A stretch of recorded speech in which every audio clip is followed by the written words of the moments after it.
బాగున్నారండి.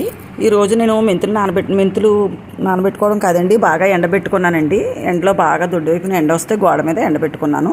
పళ్ళులో వేసుకుని పావు కేజీ మెంతులు ఉంటాయండి. ఎందుకంటే పొద్దుటే ఒక స్పూను మెంతిపిండి తాగుతానండి.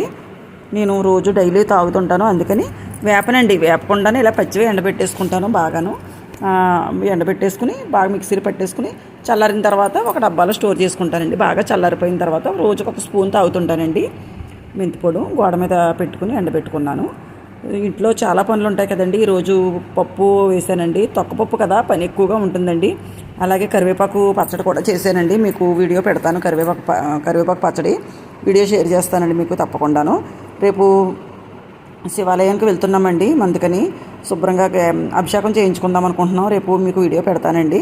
జ్యోతిర్లింగాలు ఉన్నాయండి అక్కడ. అందుకని 12 శివలింగాలండి. జ్యోతిర్లింగాలు తెలుసు కదా మీకు. ఎంచక్కా చాలా బాగుంటుంది. అక్కడ పంతులు గారు రమ్మన్నారు.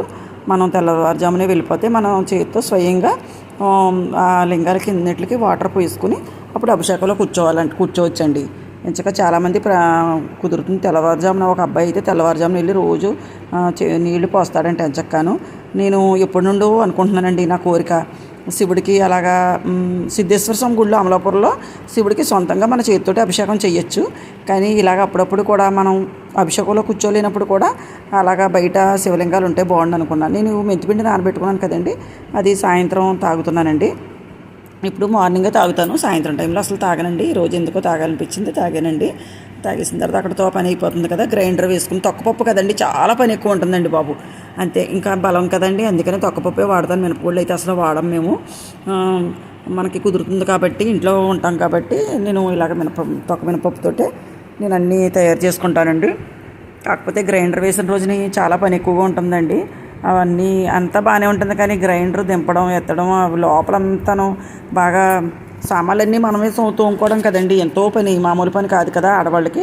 గ్యాస్ అంతా క్లీన్ చేసేసుకున్నాను. రేపు పొద్దుట శివాలయానికి తెల్లవారుజాము లేచి వెళ్దామని. అంతే, గ్రైండర్ కూడా శుభ్రంగా తోమేసుకుని నైట్ అంతా ఈ పనులన్నీ చేసుకున్నానండి.